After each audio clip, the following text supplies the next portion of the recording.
Hari ni darah manusia, komponen darah yang mengangkut oksigen ke seluruh bahagian badan. Yang itu awak dah tahu dah apa fungsi darah manusia. Fungsi pertama adalah untuk mengangkut darah oksigen. Tapi yang awak tahu darah adalah warna merah saja. Tapi sebenarnya darah tu sejenis campuran. Okey, yang ni sejenis campuran kerana darah dapat diasingkan iaitu cecair kuning dengan cecair merah. Okey. Tapi kita boleh asingkan melalui kaedah emparan. Ni yang inilah cecairnya. Kalau kita emparkan dia ada cecair kuning dengan cecair merah. Tengok bawah macam mana dia emparkan. Ini proses dia, masukkan dalam tabung uji. Contoh kalau orang yang derma darah, kita nak ambil dia platelet ke, nak ambil sel darah merah ke, kita asingkan dia ikut ni Ni nama yang gambar foto ni adalah kaedah emparan. Okay, sebelum emparan semuanya warna merah. Tapi lepas dah emparan, dia terhasil lah warna kuning dan warna merah tu. Kalau awak nak tahu warna kuning tu apa, kalau contoh macam kita kena luka kan, tak semua darah yang keluar tu ada warna merah. Dia mesti ada air cecair-cecair kuning. Okay, contoh macam nak dekat baik tu, luka tu, dia akan ada cecair kuning. Okay, apa tu cecair kuning tu? Kita tengok surat seterusnya Okay, so dalam komponen darah, darah tu terdiri pada sel darah merah, sel darah putih, platelet dan plasma darah. Okay, yang awak dah belajar masa form 1 rasa cikgu rasa dah belajar sel darah merah, sel darah putih. Okay, platelet yang barulah dan plasma darah. Okay, kalau tengok dekat gambar ni, ini. Okay, dia ada 3 warna. Plasma darah 55% daripada darah kita. Sel darah putih dengan platelet kurang daripada 1%. Sel darah merah 45%. Okay, kalau yang awak tahu sel darah merah fungsinya untuk mengangkut oksigen dan angkut karbon dioksida keluar. Okay, sel darah putih untuk untuk antibody. Sekejap ya. Okay, sel darah putih untuk antibody dan plasma darah. Apa tu plasma darah? Kenapa dia banyak? Kenapa dia 55%? Separuh daripada badan awak Okey, plasma darah ni terdiri daripada kira-kira 90% air dan 10% bahan terlarut yang mengalir ke seluruh bahagian badan. Okey, bahan yang terlarut dalam plasma darah tu adalah nutrien, gas karbon dioksida, enzim, hormon dan bahan kumuh. Okay, maksudnya bukan hanya untuk angkut oksigen saja. Plasma darah fungsi membantu mengangkut nutrien, gas karbon dioksida, enzim, hormon dan bahan kumuh. Bahan kumuh contoh gas karbon dioksida lah, peluh. Okey. Kita sambung bawah. Okay, ini ada dalam awak punya buku Science Process Skill. Okey, dah ready kan buku Science Process Skill? Tengok siapa korang dah ada ni.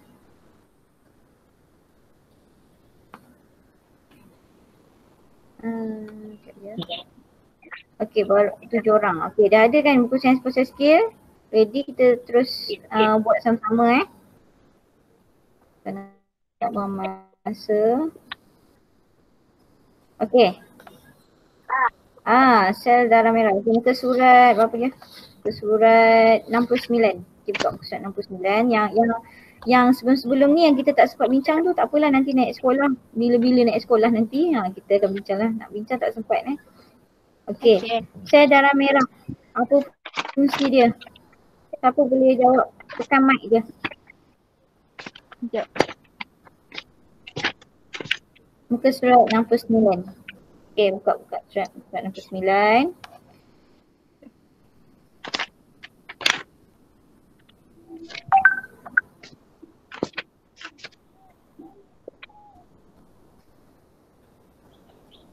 Okey, dah ready. Okey, Raja di bawah menunjukkan komponen darah yang diasingkan menggunakan kaedah emparan. Yang ni yang ada gambar ni. Sel darah merah, sel darah putih dengan platelet. Okey, siapa nak jawab dulu sel darah merah mengangkut apa? Mengangkut oksigen. Okey, mengangkut oksigen. Suara siapa tu? Zahira. Okey. Okey, so betul yang mengangkut oksigen. Sekejap. Okey, next, sel darah putih. Melindungi badan daripada apa?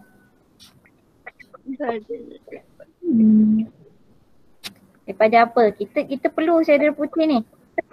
Daripada penyakit dan melawan. Sekarang ni kita nak elak daripada kena apa ni? Virus. Jangkitan ni, itu virus lah. Okay. Okay, yang baru adalah platelet. Okay, contoh kalau tahu tak apa tu platelet? Tak. Tak tahu. Okay, contoh kalau awak luka kan cikgu kata bila dah baik luka tu, dia dah kering tapi tangan awak gatal nak kopek-kopek lagi, dia mesti ada keluar cecair warna cair-cair sikit. Itulah platelet. Ini sebenarnya adalah untuk membantu pembekuan darah. Bukan antibody tu. Antibody? Di mana? Sel darah putih? Sel darah putih boleh juga sebagai antibody badan ataupun antibody tu masuk samalah. Melindungi badan daripada penyakit dan melawan jangkitan. Okay, platelet je lah yang baru untuk membantu pembekuan darah. Kalau bahasa Inggerisnya ni blood clotting Okay, next, nombor 2. Plasma darah. Siapa tu? Rauda. Rauda. Okay, nombor 2 jawapannya apa? Plasma darah. Plasma darah. Senang je. Okay, nombor 3. Sel darah putih dengan sel darah merah, apa membezakannya? Bilangan komposisi. Sel darah putih ada apa? Sel darah merah tak ada apa? Dalam sel darah putih tak ada bentuk tetap. So kat sini kita tulis kehadiran nukleus.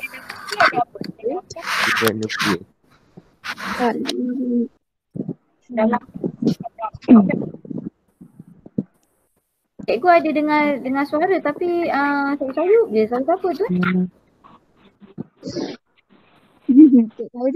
Mana cikgu?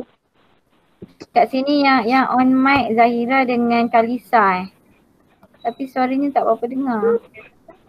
Saida.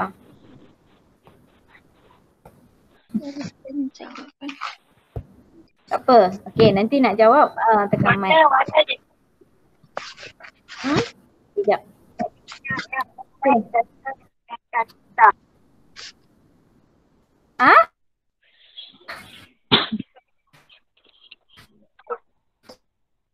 Dia dekat atas, dekat tepi tu. Kalau saya kat laptop, saya kat tepi.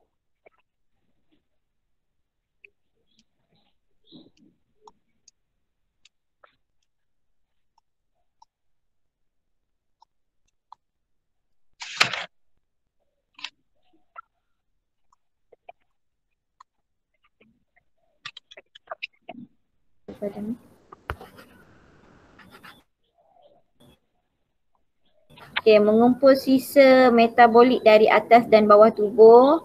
Yang B, penghantaran nutrien. Okay, nutrien yang dihasilkan oleh badan. C, pengangkutan Hormon. Pengangkutan apa? Hormon. Okay, bagus. Okay, D, mengawal suhu badan. Okay. Sebab dia kandungan air Okay, so yang ni dah sekejap. Yang ini rasanya dah belajar kan Momen kan? Ciri-ciri sel darah merah. Betul? Tak ingat. Okey, jawablah Farin. Sel darah merah mempunyai bentuk dui cekung. Betul ke salah? Tak ingat cikgu. Ada tak? Dua cekung. Tak ingat. Tengok bulan putih ada tak? Tak ada.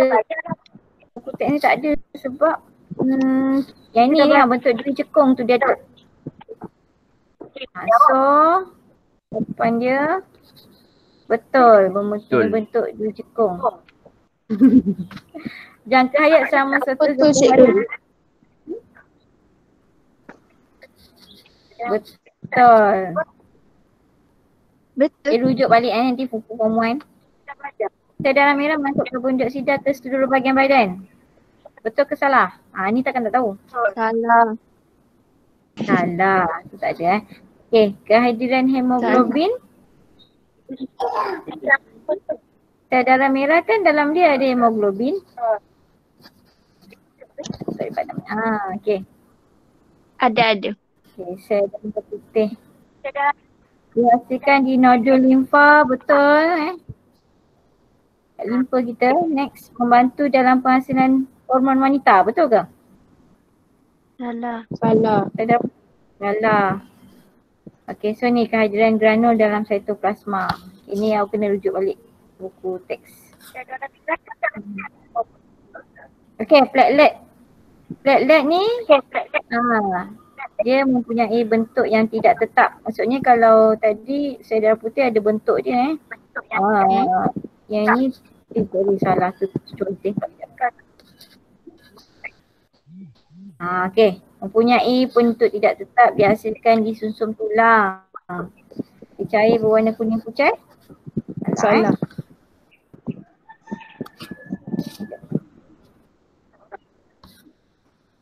Okey.